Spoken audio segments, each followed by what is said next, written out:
2024 సంవత్సరం మనము చివరిలో అంటే డిసెంబర్ 31లో ఉన్నాము. అయితే ఈ సంవత్సరము మన దేశంలో చాలా మార్పులు జరిగినాయి. ముఖ్యంగా మనకు కొంత నష్టమే జరిగిందని చెప్పొచ్చు. ఒక మహనీయుడు మాజీ ప్రధానమంత్రి గారు 2 సార్లు ఈ దేశానికి ప్రధానమంత్రి, అలాగే ఆర్థికవేత్త, ప్రణాళిక సంఘం ఉపాధ్యక్షుడు, ఆర్బీఐ గవర్నర్గా పనిచేసిన శ్రీ మన్మోహన్ సింగ్ గారు మన దేశ మాజీ ప్రధానమంత్రి ఈ మధ్య కాలంలోనే మనకు వదిలిపెట్టేసి పరలోకానికి వెళ్ళిపోయిన సంగతి మనందరికీ అత్యంత బాధాకరమైన విషయం. అయితే భారతదేశము వెనుకబడిన దేశంలో నుండి అభివృద్ధి చెందుతున్న దేశంగా మారే క్రమంలో మన దేశానికి ఒక పెద్ద ఆర్థికపరమైన క్రైసిస్ వచ్చింది. ఆ క్రైసిస్ సమయంలో మన గౌరవ మాజీ ప్రధానమంత్రి గారు, మన తెలుగు బిడ్డ పివి నరసింహారావు గారు ఈ దేశానికి ప్రధానమంత్రి, ఒక మైనారిటీ ప్రభుత్వం నడిపిస్తుండే. ఆ సందర్భంలో మన్మోహన్ సింగ్ గారు ఆర్థిక మంత్రిగా ఎన్నో సంస్కరణలు, ముఖ్యంగా అటామిక్ ఎనర్జీ గురించి అమెరికాతో చేసుకున్న ఒప్పందం, మన ఆర్థిక పరమైన అంశాల మీద, అలాగే డాలర్ రూపాయి value devaluation of the rupee, అంటే ఎక్కువ డాలర్ ఫ్లో జరగడం కోసం అని చెప్పేసి ఆయన తీసుకున్న నిర్ణయాలు, అతి ముఖ్యమైన నిర్ణయాలు మన దేశ రాజకీయ ఆర్థిక వ్యవస్థను, మన పురోగతిని కూడా మనం మార్చేసిన సందర్భాన్ని మనం గమనించవచ్చు. సో అటువంటి ఒక మహనీయులు, ఒక గొప్ప నాయకులు, పార్టీలకు అతీతంగా అందరూ ప్రేమించే వ్యక్తి మన్మోహన్ సింగ్ గారు మన నుండి దూరం అవ్వడం ఈ 2024లో చూసిన మనం అత్యంత బాధాకరమైన అంశం. అలాగే మనకు ఒక పారిశ్రామికవేత్త ఆయన రతన్ టాటా గారు, అంటే ఆయన గురించి ఒక మాటలో చెప్పాలంటే రతన్ టాటా గారు ఉన్న ఒక పారిశ్రామిక రంగము, ఒకవేళ వారు లేకపోతే పారిశ్రామిక రంగం ఎట్లుంటుంది అని చెప్పేసి 2 భాగాలుగా ఈరోజు మనం చూడవచ్చు. వారు ప్రవేశించని రంగం అంటూ లేదు. ఏరోప్లేన్ దగ్గర నుండి, ఎయిర్ ఇండియా దగ్గర నుండి మొదలుకుంటే మనకు టాటా పెట్రోలియం కావచ్చు, లేకుంటే అన్ని రంగాలు, టాటా కన్సల్టెన్సీ కావచ్చు, ఐటీసీఎస్ కావచ్చు, లేకుంటే వస్త్ర రంగంలో కావచ్చు, లేకుంటే అన్ని రంగాలలో కూడా ఈ దేశానికి నేనున్నాను, ఒక బేస్ లెవెల్లో నేనున్నాను, నా దేశం వెలిగిపోతుందని చెప్పేసి ఉద్దేశంతో అన్ని రంగాలు అభివృద్ధిపరిచిన, నిస్వార్థంగా అభివృద్ధిపరిచిన వ్యక్తి రతన్ టాటా గారు కూడా ఈ 2024లోనే మనల్ని వదిలిట్టేసి వెళ్ళడం అదొక బాధాకరమైన అంశం. సో ఇటువంటి అంశాలతో పాటు ఈ 2024 మనకు ఎన్నో తీపి చేదు జ్ఞాపకాలను మిగిల్చిందని చెప్పేసి మనం భావించవచ్చు. అయితే సార్, తీపి అన్నారు, చేదు అన్నారు. చేదు ఇప్పటిదాకా చెప్పిళ్ళు, తీపి ఏంటి సార్? తీపి అంటే ముఖ్యంగా మన ప్రపంచ దేశంలోని ఆర్థిక రంగాలు ఒడిదడుగులను ఎదుర్కొంటున్నప్పటికీ భారతదేశం యొక్క ఆర్థిక రంగం ఒక స్టడీ, అంటే అత్యంత వేగంగా కాకపోయినా ఒక స్టడీగా అభివృద్ధి చెందుతున్న అంశాన్ని మనం గమనించవచ్చు. ముఖ్యంగా జనాభాలో, అంటే భారతదేశ జనాభాలో యూపీఐ పేమెంట్స్ ద్వారా, అంటే అది ఫోన్పే కావచ్చు, భారత్ పే కావచ్చు, లేకుంటే వివిధ యూపీఐల ద్వారా అత్యధికంగా, ప్రపంచంలోనే అత్యధికంగా యూపీఐ పేమెంట్లు చేస్తూ ట్రాన్సాక్షన్స్ ఎక్కువ జరుపుకుంటూ పేద వర్గాలకు కూడా అభివృద్ధి చెందేందుకు ఈరోజు దేశం ముందుకు పోతున్న సంగతిని, ఆర్థిక రంగంలో మనం అభివృద్ధి చెందుతున్న దేశాన్ని మనం గమనించవచ్చు. అలాగే మన దేశంలో ఇప్పుడిప్పుడే వేళ్ళూనుకుంటున్న ఆర్టిఫిషియల్ ఇంటెలిజెన్స్, ఏఐకి సంబంధించిన ఫలాలు కూడా మన ముందుకు వస్తున్నాయి, రాబోతున్నాయి. సో ఇంకోటి ఏంటంటే ప్రపంచం మొత్తంలో కూడా ఎన్నో యుద్ధాలు కానీ, లేకుంటే వేరే వేరే రకంగా ఆర్థికపరమైన, సాంఘికపరమైన, రాజకీయపరమైన అంశాలు వస్తున్నప్పటికీ మన దేశంలో ఉన్న ఒక గొప్పతనం ఏంటంటే భిన్నత్వంలో ఏకత్వం. దీని మూలంగా ఏంటంటే వివిధ వర్గాల ప్రజలు, పేద ధనిక, లేకుంటే అన్ని మతాలకు సంబంధించిన జనాలు మన భారతదేశంలో ఉన్నప్పటికీ కూడా ఒక సామరస్యపూర్వమైన ధోరణితోని అటు సామాజికంగా కావచ్చు, ఇటు ఆర్థికంగా కావచ్చు, ఇటు రాజకీయంగా కావచ్చు, ఒక స్టడీ వాతావరణాన్ని భారతదేశం ఈరోజు గమనిస్తుందంటే ఈ దేశం యొక్క గొప్పతనంగా మనం భావించవచ్చు.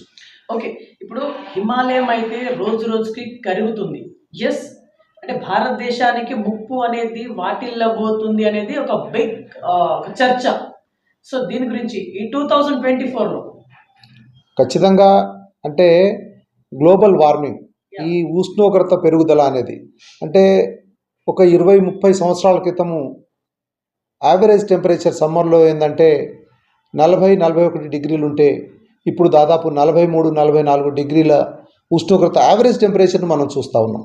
ఎప్పుడైతే భూ ఉపరితలంలో ఉష్ణోగ్రత పెరుగుదల జరుగుతుందో అప్పుడు చల్లటి ప్రాంతాలైన హిమాలయాల లాంటివి బాగా కరిగిపోవడం, అక్కడున్న మంచు కరిగిపోవడం, ఆ హిమానీ నదులు అంటారు అంటే గంగా, యమున అండ్ అటు సింధు నది, ఈ నదులకు సంబంధించిన ఉపనదులు వీటిలో ప్రవాహం అత్యధికంగా అయిపోయి దాని పరివాహక ప్రాంతాలు ఏవైతే ఉన్నాయో ఆ ఏరియాలో ఫ్లడ్స్ వచ్చే అవకాశాలు ఎక్కువ ఉన్నాయనేది ఇప్పటికీ చాలామంది శాస్త్రవేత్తలు చెప్తున్న ముచ్చట. సో ఈ గ్లోబల్ వార్మింగ్ అనే దాన్ని తగ్గించడం అంటే కర్బన ఉద్గారాలు అంటే పెట్రోలియం కావచ్చు, కోల్కి సంబంధించిన కావచ్చు, ఈ ఫ్యూయల్స్ తగ్గించేసి solar energy, wind energy, water ఎనర్జీని పెంపొందించే దిశలో కూడా మన దేశం కూడా అడుగులు వేస్తుందని చెప్పేసి మనం భావించవచ్చు. సార్, ఇజ్రాయెల్ అండ్ పాలస్తీనా ఈ యుద్ధం అనేది 3వ ప్రపంచ యుద్ధాన్ని తలపించేలా ఏర్పడ్డది ఈ 2024లో అనేది చర్చ సాగింది. దీనిపైన యాక్చువల్లీ మీ ఒపీనియన్?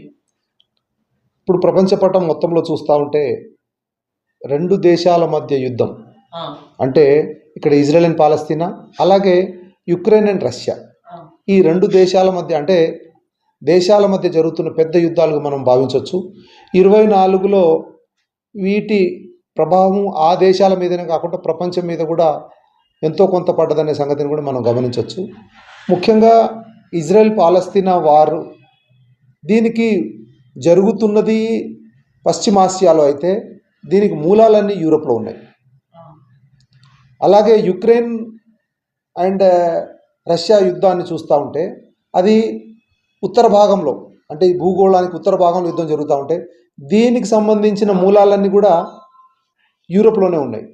ఎందుకంటే ఇక్కడ యుక్రెయిన్ వార్ జరుగుతున్నది ఏంటంటే యుక్రెయిన్ తన దగ్గర రష్యాని ఎదిరించేంత బలం ఉన్నది కాబట్టి ఎదిరించలేకపోతున్నాడు. దీన్ని బాగా జనాలందరూ అర్థం చేసుకోవాలి.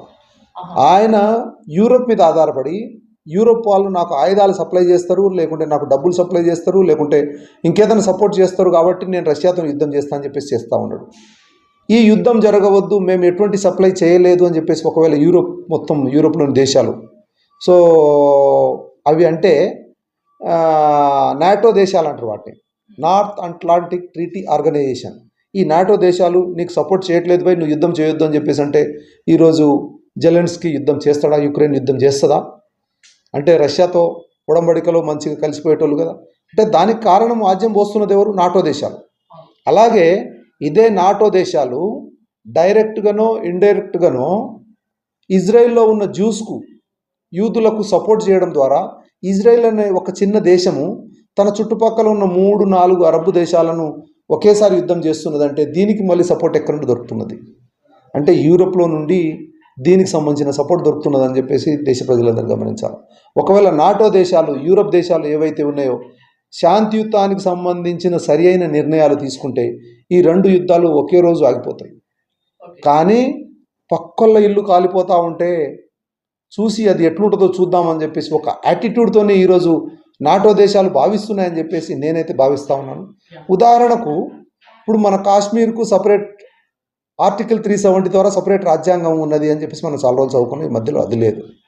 ఇప్పుడు ఆ సపరేట్ రాజ్యాంగం దాన్ని దృష్టిలో పెట్టుకొని ఒకవేళ పాకిస్తాన్ సపోర్ట్ ఒకవేళ కాశ్మీర్ తీసుకొని భారతదేశంలో అరాచకం సృష్టిస్తానంటే భారతదేశం చూస్తూ ఊరుకుంటుందా? ఖచ్చితంగా కాశ్మీర్ విషయంలో భారతదేశం సరైన చర్య తీసుకుంటుంది. ఈరోజు కూడా యుక్రెయిన్ గతంలో రష్యాలో అంతర్భాగమైన యుక్రెయిన్ సరే అందరితోని మంచి మర్యాదతో ఉండాలి, అంటే విదేశీ సంబంధాలు మంచిగా మెయింటైన్ చేయాలి. కానీ నాటో బలం చూసుకొని ఈరోజు ఉక్రెయిన్ అంటే రష్యాతోని అదే స్థాయిలో యుద్ధం చేస్తూ ఉండంటే మరి జెలెన్స్కీ అయితే ఆయనైతే బతికే ఉన్నాడు. కానీ యుక్రెయిన్లో ఉన్న చాలామంది ప్రజలు ఒక నాయకుడి ఒక అత్యంత ఉత్సాహపూరితమైన నిర్ణయం మూలంగా ఈరోజు నాశనం అవుతుందనే సంగతిని ప్రపంచంతో గుర్తించాలి. సో ఈ యుద్ధం జరగకుండా ఉండాల్సింది, ఇజ్రాయెల్లో కూడా యుద్ధం జరగకుండా ఉండాల్సింది. ముఖ్యంగా ఇజ్రాయెల్ యుద్ధానికి ఏంటంటే అరబ్బులు కూడా ఎవరైతే వీరితోని పాలస్తీనాలో ఉన్న హమాస్ కావచ్చు, లేకుంటే వేరే వాళ్ళు కావచ్చు, ఈ యుద్ధం ద్వారా తమ అవసరాలను లేకుంటే వారి భూభాగాలను రక్షించుకోవాలన్నా, లేకుంటే చర్చల ద్వారా రక్షించుకోవాలని చెప్పేసి ఒక కాంప్రహెన్సివ్ నాలెడ్జ్తోని, కాంప్రహెన్సివ్ ఐడియాతోని చేయకుండా తుపాకీ గొట్టం ద్వారానే తమ సమస్యలు పరిష్కారం అవుతున్నాయని చెప్పేసి ఈ హమాస్ అనే వాళ్ళు ఈ ప్రక్రియను స్టార్ట్ చేసిరు. కాబట్టి కారణాలు అంటే దీనికి కారణాలు ఇప్పటి కావు, దాదాపు క్రీస్తు పుట్టకముందు 1000 సంవత్సరాల ముందు నుండి ఉన్నాయి. అంటే 3000 సంవత్సరాల చరిత్ర ఉన్నది ఇజ్రాయెల్ పాలస్తీనా వారికి సంబంధించిన అంశం. సో 3000 సంవత్సరాల నుండి సాల్వ్ కాంది ఇప్పుడు మనకు 30 రోజుల్లో మనం సాల్వ్ చేద్దామని చెప్పేసి ఎవడైనా మొదటిసారి తుపాకీ ఎత్తిండు అనుకో, ఫస్ట్ టైం తుపాకీ ఎత్తినోడిదే తప్పు. అంటే హమాస్లు ఇక్కడ ఫస్ట్ టైము తుపాకీ గొట్టం ద్వారా తమ సమస్యను పరిష్కారం చేయాలని చెప్పేసి ఇజ్రాయెల్ పౌరుల మీద దాడి చేయడం ఈ యుద్ధానికి కారణమైంది. ఇక్కడ మనం భారతదేశం తరఫున మనం ఆలోచించాల్సింది, డిమాండ్ చేయాల్సింది ఏంటంటే ఇజ్రాయెల్ పాలస్తీనా వార్ అనేది కేవలము చర్చల ద్వారానే, రెండు వర్గాల చర్చల ద్వారానే, శాంతియుత మార్గం ద్వారానే పరిష్కరించబడుతుందని చెప్పేసి అందరు గమనించాల్సిన అవసరం ఉన్నది. అలాగే యుక్రెయిన్ కూడా రష్యాతో సంబంధాలు పెట్టుకోవాలి, ప్రపంచ సంబంధాలు కూడా పెట్టుకోవాలి. కానీ నాటోను తమ దేశంలో పిలుచుకొని పక్క దేశానికి నేను థ్రెట్గా తయారవుతానంటే ఇంకో పెద్ద దేశం ఖచ్చితంగా దీని మీద యాక్షన్ తీసుకుంటుందనే సంగతిని మనం గమనించాల్సిన అవసరం ఉన్నది. ఓకే, ఇదే 2024లో బీజేపీ హ్యాట్రిక్ కొట్టింది కేంద్రంలో, దీనిపైన మీ ఒపీనియన్? నిజానికి ఇక్కడ యూపీఏ అండ్ ఎన్డీఏ అనేది రెండు ప్రధాన వర్గాలు. అంటే Congress led UPA and BJP led NDA. ఈసారి ఖచ్చితంగా బీజేపీ ఓడిపోతుంది, కాంగ్రెస్ పార్టీ గెలిచే అవకాశాలు ఉన్నాయి, యూపీఏ గెలిచే అవకాశాలు ఉన్నాయని చెప్పేసి కాశ్మీర్ నుండి కన్యాకుమారి వరకు జోడో యాత్ర రాహుల్ గాంధీ గారు చేశారు. మోడీ గారి మీద 10 సంవత్సరాలు పరిపాలించిన యాంటీ ఇంకంబెన్సీ ఉన్నది, అంటే పాలనాపరమైన వ్యతిరేకత భావన ప్రజల్లో ఉన్నది. అయినా సరే మూడోసారి బీజేపీ గెలిచిందంటే అపోజిషన్గా కామెంట్ చేయడానికి చాలా ఉంటాయి. కానీ దీంట్లో ఒక పాయింట్ను యూపీఏ టీంలు కూడా ఆలోచించాల్సిన అవసరం ఉందని చెప్పేసి నేను భావిస్తూ ఉన్నాను. ముఖ్యంగా ఏంటంటే పార్టీ నిర్మాణం ఎంత పెద్దదైనప్పటికీ క్షేత్రస్థాయిలో పనిచేసే కార్యకర్తల మీద, వాళ్ళను కోఆర్డినేషన్ చేసే నాయకుల మధ్య ఒక సయోధ్య, ఒక అండర్స్టాండింగ్, ఒక గ్రూప్ యాక్టివిటీ అది కరెక్ట్గా జరిగితే రిజల్ట్స్ మంచిగా వస్తాయి. ఉదాహరణకు తెలంగాణలో 10 సంవత్సరాలు పరిపాలించిన కేసీఆర్ ప్రభుత్వాన్ని, బీఆర్ఎస్ ప్రభుత్వాన్ని కిందికి దింపడం కోసం రేవంత్ రెడ్డి గారి నాయకత్వంలో ఇక్కడ కాంగ్రెస్ పార్టీలో ఎన్నో భేదాభిప్రాయాలు ఉన్నాయి నాయకుల మధ్యలో.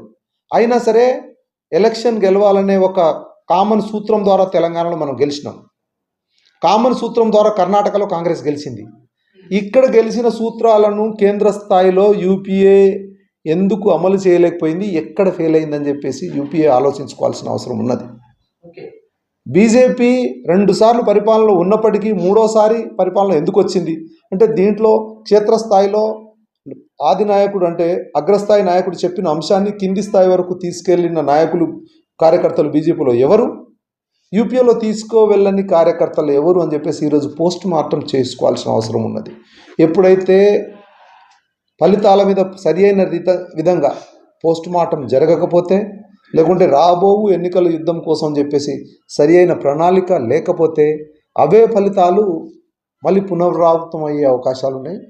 బీజేపీ గెలిచిందంటే మనం చాలా కారణాలు చెప్తున్నాం, కానీ వారిది ఒక స్ట్రాటజీ ఏదైతే వాళ్ళు అనుకున్నారో ఆ స్ట్రాటజీ సక్సెస్ అయిందని చెప్పేసి మనం భావించవచ్చు.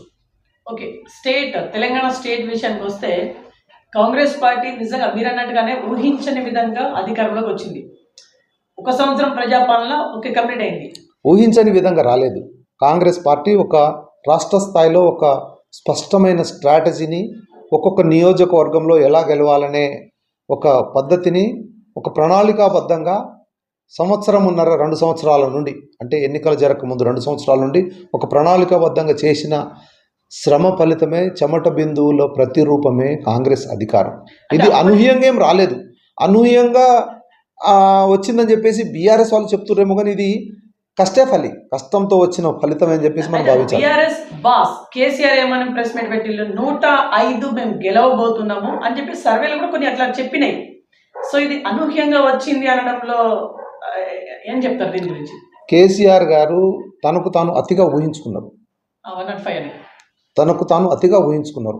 అతిగా ఊహించుకొని తనకు ఇక నా పేరు చెప్తే ఓట్లు పడతాయని చెప్పేసి ఒకటి అనుకున్నారు. మనము ఎలా అంటే రాష్ట్రంలో కేసీఆర్ గారు ఏ కారణాల చేతనైతే ఫెయిల్ అయిపోయారో అవే కారణాలు కేంద్రంలో కూడా యూపీఏ ఫెయిల్ అయిపోయిందేమో అని చెప్పేసి మనం భావించవచ్చు. అంటే ఓటమి అనేది ఉత్తగం రాదు. ఉదాహరణకు మనకు రీసెంట్లీ మనకు హర్యానా ఎన్నికలు జరిగినాయి. హర్యానా ఎన్నికల్లో కూడా కాంగ్రెస్ పార్టీ ఖచ్చితంగా గెలుస్తుంది. ఎందుకంటే 2 సార్లు అంటే 10 సంవత్సరాలు హర్యానాలో బీజేపీ కూటమి పరిపాలించింది. ఇప్పుడు ఖచ్చితంగా కాంగ్రెస్ రాబోతుంది అని చెప్పేసి ఒక సర్వేలు చెప్పినాయి, అన్ని విషయాలు చెప్పినాయి. కానీ కొద్ది తేడాతోని కాంగ్రెస్ పార్టీ ఓడిపోయింది, అక్కడ బీజేపీ పార్టీ గెలిచింది. అది రెండు పార్టీలు ఎవరికొకరు శత్రువులాగానే భావిస్తారు. మరి వారు గెలిచిన దానికి వాళ్ళు అవలంబించిన సూత్రాలు ఏంటి, వీరు గెలుస్తామని చెప్పేసి అనుకున్న తర్వాత కూడా ఓడిపోవడానికి గల కారణాలు ఏంటి అనేది దీన్ని అనలైజ్ చేసుకోవాల్సిన అవసరం ఉన్నది. హర్యానాలో కాంగ్రెస్ ఓటమికి, తెలంగాణలో బీఆర్ఎస్ ఓటమికి చాలా సామీప్యమైన అంశాలు ఉన్నాయని చెప్పేసి మనం భావించవచ్చు. ఓకే, ఏది ఏమైనప్పటికీ కాంగ్రెస్ పార్టీ 1 సంవత్సరం అయిపోయింది సార్. డెవలప్మెంట్ జరుగుతుంది అని అనేవాళ్ళు ఉన్నారు, లేదు జరగట్లేదు అని అనేవాళ్ళు కూడా ఉన్నారు. ఏం చెప్తారు ఇదే 2024లో? ఏ ప్రభుత్వాలు ఏర్పడినా ప్రజల విషయంలో, ఏ పార్టీ ప్రభుత్వాలు ఏర్పడినా ప్రజల విషయంలో అభివృద్ధి కోసం అని చెప్పేసి తమ ప్రణాళికలు ఉంటాయి. ఆ ప్రణాళికలను ఇంప్లిమెంట్ చేసుకుంటూ ముందుకు పోతూ ఉంటాయి. అందులో భాగంగా గతంలో బీఆర్ఎస్ పార్టీ చేసింది, ఇప్పుడు కాంగ్రెస్ పార్టీ చేస్తూ ఉన్నది. అయితే పార్టీలు దెబ్బతినేది ఎక్కడా అనే అంశాన్ని మనం బాగా ఆలోచించాలి. ఒకటి చెప్పి హిడెన్ ఎజెండా ఒకటి ఉండి, అంటే దాచిపెట్టబడిన ఎజెండా ఒకటి ఉండి ప్రజలకు చూపించే ఎజెండా ఒకటి అయినప్పుడు ఏదో ఒకరోజు ఈ దాచిపెట్టబడిన ఎజెండా యొక్క మూలాలు, సూత్రాలు ప్రజలకు అర్థమైనప్పుడు ప్రజలు సరైన గుణపాఠం చెప్తారు. ఉదాహరణకు కేసీఆర్ గారు నీళ్లు, నిధులు, నియామకాలు అని చెప్పేసి ఒక అంశంతో, గిరిజనులకు 12% రిజర్వేషన్ ఇస్తా అని చెప్పేసి ఒక అంశంతో, దళితుడికే మొదటి ముఖ్యమంత్రి చెప్తా అని చెప్పేసి ఒక అంశంతో ఎన్నికల ముందు వచ్చిన కేసీఆర్ నీళ్ల విషయంలో కాళేశ్వరం కట్టేసి, కాళేశ్వరంకు బుంగబెట్టేసి పైసలు తన ఇంటికి తీసుకెళ్ళారు. నియామకాల్లో తన ఇంటి వాళ్లకు, తన బంధువర్గానికి, కుల వర్గానికి నియామకాలు చేపట్టేసి జనాలందరికీ మభ్యపెట్టారు. అట్లే నిధుల విషయంలో కూడా చాలా విషయాలు హైదరాబాద్ చుట్టూ వాళ్ళు డబ్బులు మొత్తం పోగు చేసుకున్నారు. ఈ విషయము ప్రజలకు అర్థమైంది కాబట్టి ప్రజలకు బీఆర్ఎస్కు బుద్ధి చెప్పారు. ఇప్పుడు మీరు కాంగ్రెస్ గురించి అడుగుతున్నారు. కాంగ్రెస్ ఇప్పటి వరకు ఇప్పుడున్న 1 సంవత్సరం పాలనను చూస్తూ ఉంటే ఎట్లున్నదంటే, ఒక బాగా తాగుబోతు తండ్రి 100 అప్పులు చేసి కుటుంబం మీద బాగా భారం పెడితే కష్టజీవి అయిన కొడుకు తండ్రి చేసిన అప్పులకు ఈ మిగతా అన్నదమ్ముల బాధ్యతలు చూసుకుంటూ భుజం మీద వేసుకుంటూ ఈ పథకాలను ముందుకు తీసుకెళ్తే ఆ కొడుకుకు ఎన్ని కష్టాలు వస్తాయో అన్ని కష్టాలు ఈరోజు కాంగ్రెస్ పార్టీ తెలంగాణ రాష్ట్రంలో పడతా ఉన్నది. పట్టి ఏవైతే 6 గ్యారంటీలు అని చెప్పేసి చెప్పిందో మనం చిన్నగానే అనిపిస్తుంది, కానీ రోజు అమ్మలు ఉచిత బస్సు ప్రయాణం చేస్తూ ఉన్నారు. ఆ కుటుంబంలో ఎవరైతే అమ్మ ప్రయాణం చేస్తుందో ఆ ఇంట్లో 100, 200, 300 రూపాయలు ప్రతిరోజు మిగులుతున్నట్టే కదా ప్రయాణం చేసిన రోజు.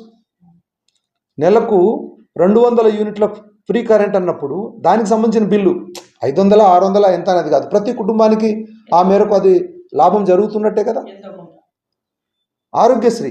ఆరోగ్యశ్రీలో అసలు అంటే ఆ రోజు రాజశేఖర రెడ్డి గారు కాంగ్రెస్ ప్రభుత్వమే రాజీవ్ ఆరోగ్యశ్రీ అని పథకం తీసుకొచ్చేసి పేదవాడికి కార్పొరేట్ హాస్పిటల్లో వైద్యం చేయాలని చెప్పేసి చెప్పడానికి ఒకటే సెంటెన్సు. కానీ ఏదైనా కుటుంబంలో ఆరోగ్యశ్రీకి సంబంధించిన వ్యాధులకు సంబంధించిన ట్రీట్మెంట్ అవసరం వచ్చినప్పుడు వాళ్ళు ఆర్థిక భారం ఎంతవరకు వాళ్ళు ప్రభుత్వం ద్వారా పొందిరు అనే విషయాన్ని అర్థం చేసుకుంటే మంచిది. ఉదాహరణకు ఇప్పుడు ఇంట్లో యాక్సిడెంట్స్ జరుగుతాయి, బోన్ ఫ్రాక్చర్ అవుతుంది అంటే ఆ కుటుంబము ఒకవేళ డబ్బులు ఇచ్చేసి ట్రీట్మెంట్ చేయించుకుంటే 1,00,000-1,50,000 ఖర్చు అవుతుంది. అటువంటిది వాళ్ళకు పూర్తిగా ఉచిత స్థాయిలో రాజీవ్ ఆరోగ్యశ్రీ ద్వారా ఈరోజు రాష్ట్ర ప్రభుత్వం పేదలకు ఆరోగ్యం అందిస్తూ ఉందంటే అది చిన్న విషయం కాదు. అంటే తను చెప్పిన అంశాలు ఏవైతే ఉన్నాయో వాటన్నిటిని కూడా ఒక్కొక్కటిగా అన్ని సాల్వ్ చేసుకుంటూ పోతా ఉన్నది. ఇంకోటి ఏంటంటే ఇప్పటి వరకు ఆర్థిక అనాలోచితమైన ఖర్చులు కానీ లేకుంటే ఆర్థికంగా రాష్ట్రాన్ని నష్టం చేసే కార్యక్రమాలు కానీ తెలంగాణ రాష్ట్రంలో రేవంత్ రెడ్డి ప్రభుత్వం చేపట్టలేదనే విషయాన్ని మనము గుర్తించాల్సిన అవసరం ఉన్నది. ఒక్క సంవత్సరంలోనే కేసీఆర్ గారు మొదటి 5 సంవత్సరాలు ఏమన్నారు, మనం ఇప్పుడే కదా మనం పరిపాలన స్టార్ట్ చేసింది, అప్పుడే మనం ఎట్లా నిర్ణయం తీసుకుంటామని చెప్పేసి అన్నారు. రెండోసారి కూడా మనం మొన్న స్టార్ట్ చేసినాం, ఇంకా కంటిన్యూ చేయడానికి ఇంకా 4-5 సంవత్సరాలు మాకు టైం ఇవ్వాలని చెప్పేసి 10 సంవత్సరాలు టైం తీసుకున్నాం. మనం ఒక్క సంవత్సరంలోనే కాంగ్రెస్ పార్టీ ఏమైనా నష్టం చేసిందా అని చెప్పేసి జడ్జిమెంట్కు ఎవరైనా ప్రజలు ఆలోచిస్తూ ఉంటే దయచేసి మన బీవీఆర్ న్యూస్ ద్వారా వాళ్ళందరికీ కోరుతా ఉన్నాను. మనం ఏదైనా తీర్పు ఇచ్చేటప్పుడు కనీసం 5 సంవత్సరాలు కదా, అంటే మనం 4 సంవత్సరాల పాలన అయిపోయిన తర్వాత కాంగ్రెస్ సరిగ్గా చేసింది చేయలేదని చెప్పేసి ప్రశ్నిస్తే బాగుంటుంది. అంతేగాని ఒక సంవత్సరానికే మేము మార్కులు వేస్తామంటే, ఒక క్వశ్చన్ వేసేసిన తర్వాత 2 వాక్యాలు చదివేసి మొత్తం ఇంకా 30 సెంటెన్స్లు ఉండగా కూడా మొదటి 2 సెంటెన్స్లకి నేను మార్కులు వేస్తా అని చెప్పేసి అనుకుంటే అది కరెక్ట్ కాదు అని చెప్పేసి మనం భావించాల్సిన అవసరం ఉన్నది. ఇదే 2024లో తెలంగాణ అంటే టాలీవుడ్ ఇండస్ట్రీలో నిజంగా కొన్ని పరిణామాలు చోటు చేసుకున్నాయి. వాటి తీవ్రత అనేది సాధారణ ప్రజల మీద ఏమైనా పడే అవకాశం ఉందా? ఎందుకంటే సాధారణ ప్రజలు సెలబ్రిటీలను ఉదాహరణగా తీసుకుంటారు. ఏం చెప్తారు? సెలబ్రిటీలు అని తయారు చేసింది ఈ ప్రజలే. వాళ్ళు సామాన్య మానవులు. ఉదాహరణకు మనకు పేర్లు తీసుకోవద్దు, కానీ ఒక్కొక్క సినిమా హీరో నేను 200 కోట్లు 100 కోట్లు 300 కోట్లు అని చెప్పేసి రెన్యూమరేషన్ తీసుకుంటున్నారు. వాళ్ళకున్న అతి గొప్ప లక్షణాలు ఏంది? ఒక ఐఏఎస్ ఆఫీసర్ చదువుతాడు, 10th class, intermediate, degree, PG చదివిన తర్వాత 3 సంవత్సరాలు కోచింగ్ తీసుకొని దేశ రాష్ట్ర ప్రపంచ అంశాల మీద పరిజ్ఞానం పెంచుకొని ఐఏఎస్ పరీక్ష రాస్తే ఒక కలెక్టర్ అవుతాడు. ఆ కలెక్టర్కు ప్రభుత్వం ఇచ్చే నౌకరి ఎంత? నెలకు 1,00,000, 1,50,000, 2 లక్షలు ఎంతో ఉన్నది. 2 లక్షలు వేసుకుందాం మనం. అంటే ఒక కలెక్టర్ గారికి సంవత్సరం మొత్తంలో 24 లక్షల రూపాయల ఆదాయం వస్తుంది. ఒక హీరో గారు 3 సంవత్సరాలు సినిమా తీస్తాడు, 3 సంవత్సరాలు తీస్తే 300 కోట్ల రెన్యూమరేషన్ తీసుకుంటుండు. అంటే ఒక సంవత్సరానికి 100 కోట్లు. ఏ బేసిస్లో ఒక కలెక్టర్ గారికి 24 లక్షలు ఆదాయం వస్తుంది? ఒక హీరో గారు అంటే ఏం చేశారు? ఆ సినిమాతో ఒరిగింది ఏంది ఈ ప్రపంచానికి, ఈ దేశానికి? ఎంటర్టైన్మెంటే కదా. ఎంటర్టైన్మెంట్ కంటే ఎక్కువ దీని మూలంగా, ఈ సినిమా మూలంగా ఈ దేశానికి ఇంత లాభం జరిగిందని చెప్పేసి అంటే మనం ఆలోచించవచ్చు. సినిమా హీరోలు తీసుకునే రెన్యూమరేషన్ మీద కూడా ఈ దేశంలో చర్చ జరగాలి. ఎందుకంటే ప్రజల మధ్యలో ఆర్థికపరమైన అసమానతలు, ఒకడు పేదోడు రోజుకు 100, 200, 300, 500 చూడాలంటే వాడి చెమట కార్చేసి బుర్రను పిండేసి నడుమీరం కొట్టుకొని పనిచేస్తే 500 రూపాయలు కనిపించవు. కానీ సినిమాలో యాక్షన్ చేసినందుకు నీలో టాలెంట్ ఉండొచ్చు. విచ్ టైప్ ఆఫ్ టాలెంట్ ఉంటుంది అంటే, నువ్వు ఒక మనిషివి ఇంకో మనిషిలాగా యాక్ట్ చేస్తావు, నువ్వు ఒక మనిషివి ఇంకో తిరుగు కనిపిస్తావు, అన్నీ కెమెరా టెక్నిక్తోని 3వ అంతస్తు నుండి కిందికి దూకుతావు, నిజంగా దూకుతావు నీ లైఫ్లో. మరి దీనికి 300 కోట్ల రూపాయలు రెన్యూమరేషన్ తీసుకొని తనకు తాను సెలబ్రిటీ అని చెప్పేసి ఈ ప్రపంచం నుండి తను సపరేట్గా అయిపోయి, మరి వాళ్ళు చేసే కొన్ని చేష్టల మూలంగా ఈరోజు సమాజంలో మంచి ఎంత జరుగుతుందో లేదో కానీ చెడు కూడా బాగా జరుగుతుందనే సంగతిని సోకాల్డ్ సెలబ్రిటీలు ఆలోచించాల్సిన అవసరం ఉందని చెప్పేసి నేను తెలియజేస్తా ఉన్నాను. అవును, నువ్వు ఒకవేళ 12 నెలలు ఒక సినిమా తీసినావు అనుకో, నెలకు 1 కోటి రూపాయలు తీసుకుంటే ఎంత తీసుకోవాలి? నువ్వు సంవత్సరం మొత్తంలో 12 కోట్ల రూపాయలు తీసుకోవాలి. 3 సంవత్సరాలు తీసినావు అనుకో, 12 3 36 కోట్ల రూపాయలు తీసుకోవాలి. 300 కోట్ల రూపాయలు ఎవరి డబ్బులు? నువ్వు ఎవరి నుండి దోపిడీ చేసి తీసుకుందామని చెప్పేసి నువ్వు అనుకుంటున్నావు. అంటే సార్, ఇక్కడ ఒక సినిమా 6 నెలలు అవ్వచ్చు, 8 నెలలు అవ్వచ్చు, సంవత్సరంలో అవ్వచ్చు. ఆ సదరు సినిమా యొక్క ప్రొడ్యూసర్ ఆ హీరోకి సమ్ అమౌంట్ మాట్లాడుకుంటారు. 100 కోట్ల 200 కోట్ల వాళ్ళు మాట్లాడుకుంటారు. అది పర్సనల్ కింద చూడొచ్చు కదా మనం. దీన్ని పర్సనల్ అంటే పర్సనల్ ప్రభావమే కదా. ఇప్పుడు సోకాల్డ్ సెలబ్రిటీలు అని చెప్పేసి ప్రపంచం మీద పడేది. ఈరోజు హీరో గారు 5 కోట్ల కారులో బయటకు వచ్చారంటే ఎవరో ఒకరు ఇంకోటి నేను కూడా 5 కోట్ల కారులో అని చెప్పేసి ఇంకోటి బయటకు వస్తున్నాడు. వచ్చేసరికి ఏమవుతుందంటే ఈ ఆర్థికపరమైన కాంపిటీషన్ ఏర్పడుతుంది సమాజంలో. అట్లయినప్పుడు న్యాయబద్ధమైన ఖర్చుల్లో అంశంగా డబ్బులు సంపాదించాలన్నా, లేకుంటే ఎట్లన్నా చేసి డబ్బులు సంపాదించాలన్నా, మరి హీరో గారి లాగా నేను కూడా అదే కారులో పోవాలా అని చెప్పేసి అంశం ఉన్నది. నేను అదే అంటున్నాను కదా, నేను వేరే వాళ్ళతో కాదు. ఈ సమాజంలో అత్యున్నతమైన పోస్ట్ ఏంది? కలెక్టర్ సంవత్సరానికి 24-30 లక్షలు సంపాదించినప్పుడు ఒక హీరో గారికి అంతకన్నా ఎక్కువ తెలివేముంటుంది అని అడుగుతున్నా. అంతకన్నా ఎక్కువ తెలివేముంటే ప్రూవ్ చేయాలి మనకు. అయితే ఇక్కడ ప్రొడ్యూసర్ సో ఇది సమాజంలో చర్చ జరగాలి. ఈ రెన్యూమరేషన్స్ మీద అడ్డగోలు రెన్యూమరేషన్స్ ఏదైతే తమకు మేధో సంపత్తి ఉందని చెప్పేసి అడ్డగోలు రెన్యూమరేషన్స్ వాళ్ళు పెట్టడం మూలంగా ఆర్థిక అసమానతలు అడ్డగోలుగా పెరుగుతున్నాయి. దీంతో సమాజంలో అన్రెస్ట్, ఒక రెస్ట్లెస్నెస్, తొందరగా అభివృద్ధి చెందాలని చెప్పేసి ఒక ఆవేశం పుడుతున్నది. వాళ్ళు ఏదైనా సరే ఒక రోల్ మోడల్గా, అంటే నాలాగా ఈ సమాజం ఉండాలని చెప్పేసి అన్నప్పుడు ఆర్థిక అంశంలో కూడా రోల్ మోడల్గా ఉండాలా. సార్ ఇక్కడ పాయింట్ ఏంటంటే ఒక ప్రొడ్యూసర్ 300 నుంచి 500 కోట్లు ఖర్చు పెట్టి సినిమా తీస్తాడు. అదే ఖర్చు పెట్టే దాంట్లో పోటీ పడుతున్నారు జనాలు, ఖర్చు పెట్టే దాంట్లో పోటీ పడుతున్నారు. కానీ సమాజం ఎటుపోతుందనే దాంట్లో ఆలోచిస్తున్నారా? ఆ ఆలోచన వస్తే అంత తీసుకోరు. ఎందుకంటే నీకు ఒక నెలలో ఒక కుటుంబానికి 1 కోటి కన్నా ఎక్కువ ఖర్చు ఏమవుతుంది అని చెప్పేసి ఈ సమాజం ప్రశ్నించాలి అంటున్నా నేను. ఒక కుటుంబానికి 1 నెలలో 1 కోటి కన్నా ఎక్కువ ఏం ఖర్చు అవుతుంది? ఆ లెక్కన 1 సంవత్సరంలో నీకు 12 కోట్లు, 3 సంవత్సరాలు 36 కోట్లు తీసుకోవాలి. నువ్వు 300 కోట్లు దేనికి తీసుకుంటున్నావు? ఏం చూపిద్దాము ఈ సమాజానికి, ఏం సమాధానం చెప్దామని చెప్పేసి నువ్వు 300 కోట్ల రూపాయలు తీసుకుంటున్నావు. నువ్వు తీసుకొని ఈ సమాజాన్ని ఏ డైరెక్షన్లో తీసుకెళ్లాలని చెప్పేసి అనుకుంటున్నావు. ఇది ప్రజాస్వామ్యం, నా ఇష్టం వచ్చినట్టు రేట్ ఇస్తా అంటే ఏమేమో జరుగుతుంది. ఇప్పుడు నిన్ను చూసుకొని తోడగోసుకుంటాడు, నేనేం మెడగోసుకుంటా అనే కాడికి ఈ సమాజం తయారైపోతా ఉన్నది. కాబట్టి ఒక రోల్ మోడల్గా ముందుకు పోయే సమాజం ఒక రోల్ మోడల్గా ఆలోచించాలని చెప్పేసి సమాజం దీని గురించి చర్చించాల్సిన అవసరం ఉందని చెప్పేసి నేను తెలియజేస్తా ఉన్నాను. ఓకే, రేవంత్ రెడ్డి గారు సడన్ గా సినిమా ఇండస్ట్రీ పైన పడ్డారు, ఇది కరెక్ట్ పద్ధతి కాదు అని అనేవాళ్ళు కూడా ఉన్నారు. మరి సడన్ గా సినిమా ఇండస్ట్రీ మీద ఏం పడలేదు.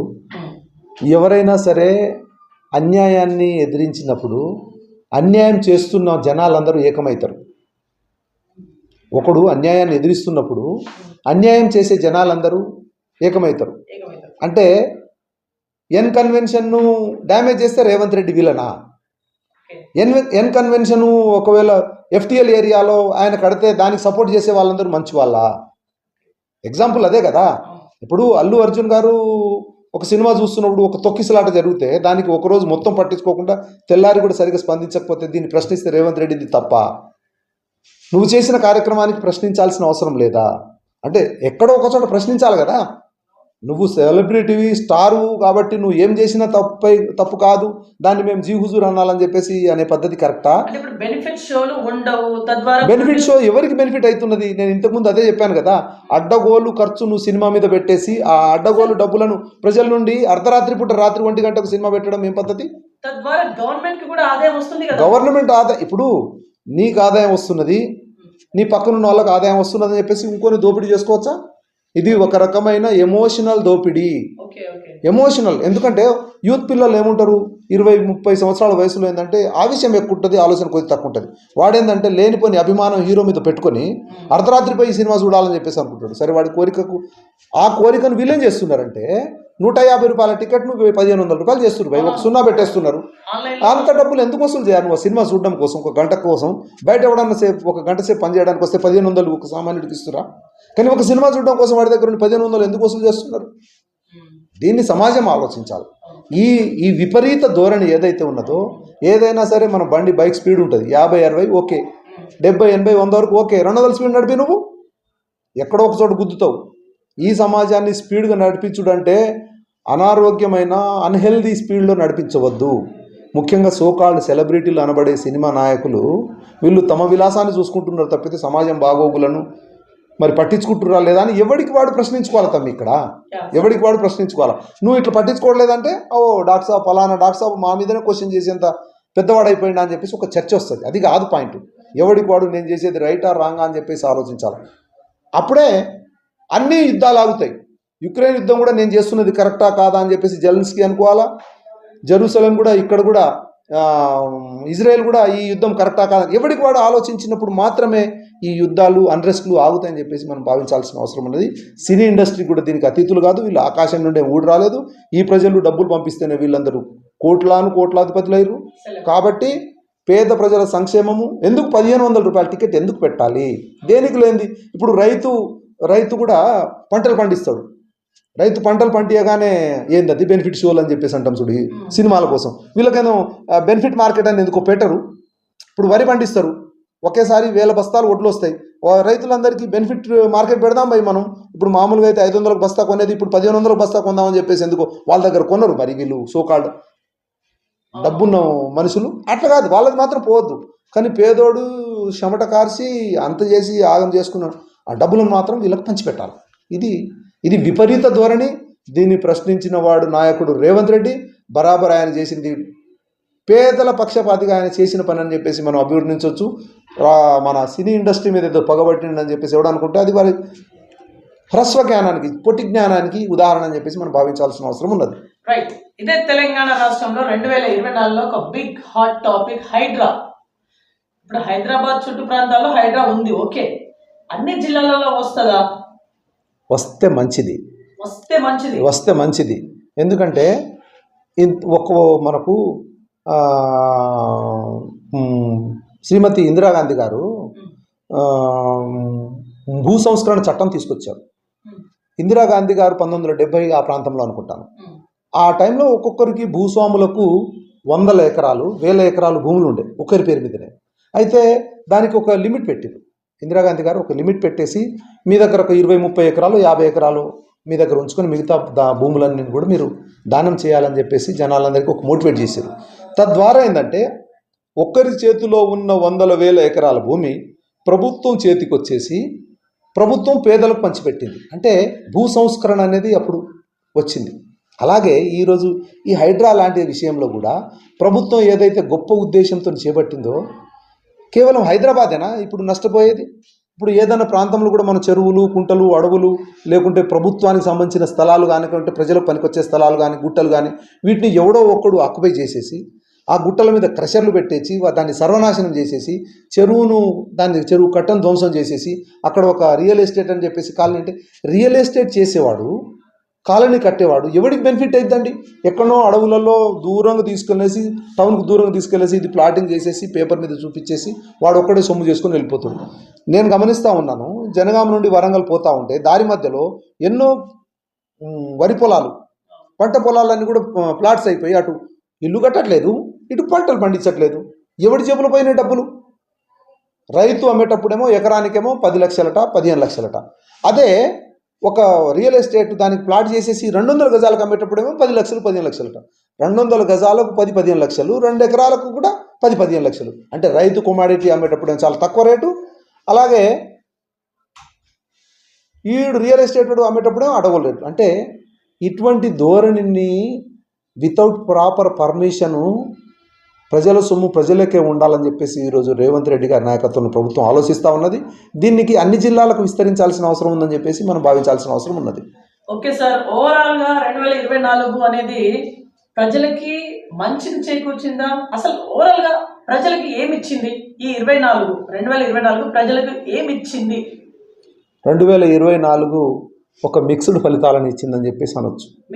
మిక్స్డ్ ఫలితాలు ఇచ్చిందని చెప్పేసి అనొచ్చు. ఎందుకంటే ప్రపంచంలో ఏ దేశంలో వార్లు జరిగినా సరే అన్ని దేశాల మీద ఎఫెక్ట్ పడుతుంది. ఇప్పుడు ఇజ్రాయెల్ పాలస్తీనా వార్, ఉక్రెయిన్ రష్యా వార్, ఇవి ఆయిల్ ఏదైతే ఉన్నదో వీటి రేట్లు పెరిగిపోవడం, లేకుంటే ఇంధనం వేరే కంట్రీలకు డెవలప్మెంట్ ప్రాసెస్లో మనకు నష్టం కలిగింది అని చెప్పచ్చు. మన దేశంలో కూడా గొప్ప మనకు నాయకులను కానీ లేకుంటే పారిశ్రామికవేత్తలను కానీ మనం కోల్పోయిన సంగతిని మనం గమనిస్తూ ఉన్నాం. ఇది ఒక సైడ్ నెగిటివ్ అయితే, ఇంకో సైడ్ ఏంటంటే ఇన్ని కష్టాలను ఎదుర్కొంటూ కూడా మనం కరోనా లాంటి కోవిడ్ లాంటి మహమ్మారి నుండి బయటపడి దేశాన్ని మళ్ళీ అభివృద్ధి పదంలో తీసుకొచ్చేసి మనం పాడిన ఒక సమసమాజ నిర్మాణం కోసం అన్ని వర్గాల వారు తమ శాయశక్తుల మేర అభివృద్ధి చెందేందుకు మన దేశంలో కావచ్చు లేకుంటే ప్రపంచంలో కూడా ఎవరి స్థాయిలో వాళ్ళు పాజిటివ్గా ముందుకు ఆలోచించుకుంటూ ముందుకు వస్తున్నాం. ఇప్పుడు ముఖ్యంగా ఈ టైంలో మనం ఆలోచించాల్సిందంటే ఆర్టిఫిషియల్ ఇంటెలిజెన్స్. దీని గురించి ఒక మాట చెప్పాలి మనం. ఆర్టిఫిషియల్ ఇంటెలిజెన్స్ ఈరోజు సమాజానికి నష్టం చేస్తుందా లాభం చేస్తుందా అని చెప్పేసి అందరూ ఆలోచిస్తూ ఉన్నారు. దీంట్లో ప్రతి ఒక్క యువత ఆలోచించాల్సింది ఏంటంటే ఏఐ చెప్పినట్లు నువ్వు నడుస్తే నువ్వు నష్టపోతావు, ఏఐతో నువ్వు పోటీ పడితే నువ్వు ఓడిపోతావు. కానీ ఏఐకి నువ్వు మాస్టర్ అయితే నీ అంత గొప్పవాడు ఇంకోడు లేడు అనే విషయాన్ని ఆలోచించాలి. అంటే ఏఐ అనేది అన్ని అంశాలకు సంబంధించింది కాదు. మెడికల్ వ్యవస్థలో ఒక ఏఐ అనేది ఉంటుంది. మన ఎలక్ట్రానిక్ ఫీల్డ్లో అంటే కంప్యూటర్ ఫీల్డ్లో ఒక ఏఐ ఉంటుంది. అగ్రికల్చర్లో ఒక ఏఐ వస్తుంది. లేకుంటే ఇట్లా అన్ని రంగాల్లో ఒక రంగానికి సంబంధించిన ఏఐ కావచ్చు, లేకుంటే అన్ని రంగాలకు సంబంధించిన ఏఐ కూడా కావచ్చు. దీంట్లో you should become master of AI. Then you are going to lead the nation and world also. When we are going to compete with the AI. ఎవరు అంటారు, ఒక ఎల్లైనో మల్లైనో ఎవడో అన్నప్పుడు విన్నాను నేను, ఏఐలు వచ్చేస్తే డ్రైవర్లెస్ కార్లు వస్తాయి డ్రైవింగ్ కోసం అని చెప్పేసి మా ఉద్యోగాలు పోతాయి, కార్ తనకు తానే నడిపించుకుంటూ పోతుందంటే ఇక్కడ ఏమున్నది? You are competing with AI. ఏఐతో నువ్వు పోటీ పడితే నువ్వు గెలుస్తావా? ఏఐతో నువ్వు పోటీ పెట్టొద్దు, ఏఐ చెప్పినట్లు కూడా వినొద్దు. నువ్వు ఏఐను నువ్వు చెప్పి నడిపించే నాలెడ్జ్ను నువ్వు ఎప్పుడైతే డెవలప్ చేసుకుంటావో ఈ ప్రపంచము, నీ లైఫ్ కూడా, నీ సమాజం కూడా బాగుపడతామని చెప్పేసి మనం భావించాల్సిన అవసరం ఉన్నది. సో మొత్తానికి 24 మనకు కొన్ని చేదు జ్ఞాపకాలను, తీపి పాఠాలను, అలాగే భవిష్యత్తు గురించి ఒక ఆశను కూడా మనకు చిగురింపజేసిందని చెప్పేసి మనం భావించవచ్చు.